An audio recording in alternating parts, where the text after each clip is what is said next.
the environment and the fight against climate change, the transition to a low carbon, low input economy will give us the opportunity, is an opportunity to tackle the economic crisis as well, to create more incentives for investment, for innovation, and for the creation of new green jobs. This is a policy for which I would say here in Sweden I can speak comfortably, because this is an accepted way of doing economic development. In other parts of Europe it's more difficult, and in some countries this concept of eco-efficient economy is not yet accepted, but we are working very hard to do this. And the purpose of this Council is exactly to contribute towards eco-efficient economy for the European Union. This is one purpose. The second objective of this Council is how we shall work together, because, as you know, we are negotiating internationally right now for concluding an ambitious global comprehensive agreement in Copenhagen in order to fight climate change. So we have less than, about 5 months. 138 days. Yes, okay, somebody is counting the days and perhaps the hours, but it's true. We don't have so much time ahead of us, and actually if you count the actual negotiating days, there are 3 weeks, 3.5 weeks. So we have to work very hard in order to be able to clear the field of any technical issues, and to be able in Copenhagen to deal with the remaining big political issues, such as commitments, actions, and how much countries will reduce, and where the money will be found, and how much money will be needed in order to help developing countries to also reduce emissions. Håkan Borg, läkare och båtkonstruktör från Nyköping. Jag har en fråga, och det är angående vindkraftens skadliga inverkan på fågellivet. Det här är något som jag inte visste för ett par, 3 månader sedan. Och det är att flera tusen fåglar dör när de flyger in i de propellrar som nu finns. Det finns alternativa former, till exempel företaget Windside i Finland som gör stående turbiner som inte skadar fåglar och inte ger ljud. I could of course ask this question to you, but I think the auditory needs to hear this question in Swedish. So just quickly translate for the commissioner. So there is this issue of, we all realize that we need wind power, but it has a big problem, and that is for the bird life. And is this something that the European Commission or yourself have paid any attention to yet? Very good question. Yes, actually we are preparing guidelines regarding the wind farms for all over Europe. And of course concerns, for example, for birds should be taken into account.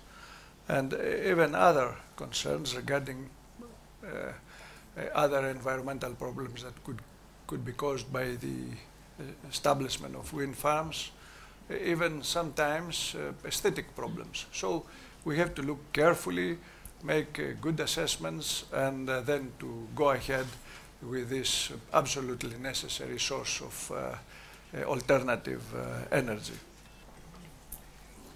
Hi, my name is Emma Lindberg, coming from Swedish Society for Nature Conservation.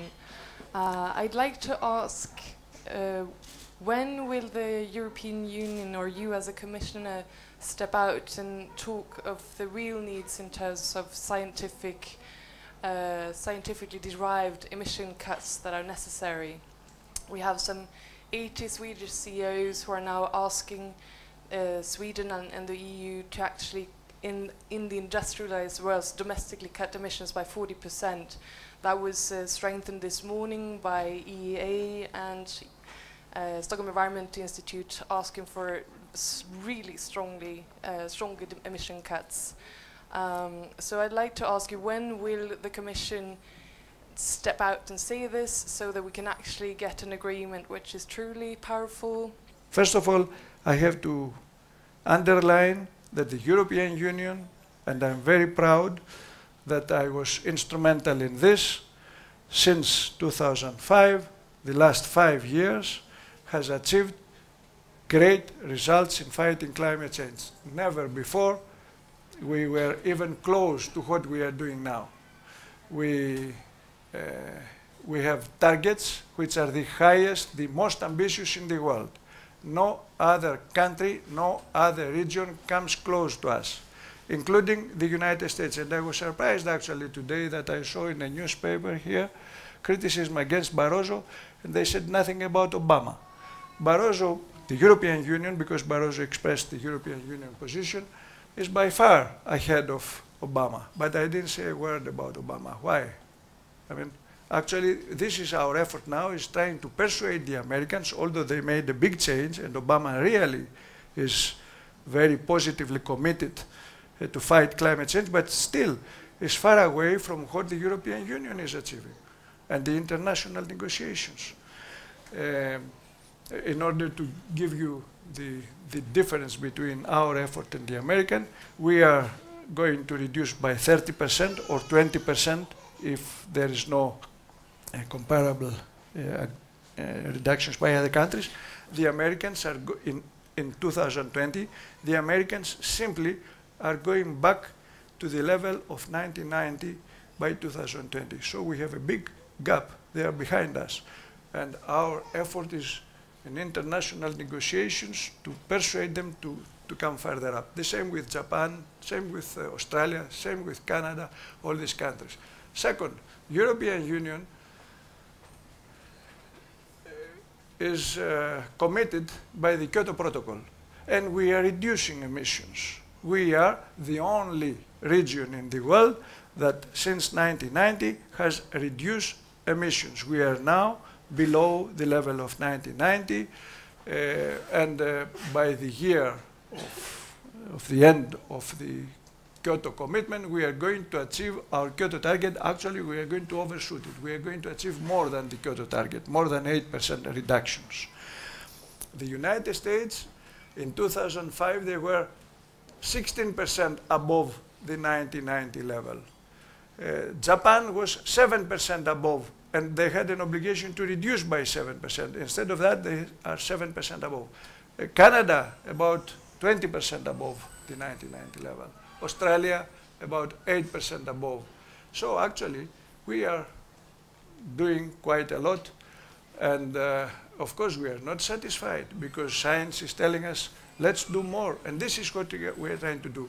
First, by reducing emissions, by giving the good example. We do not only preach, but we also practice what we are saying in order to persuade the others to come along with similar, comparable reductions.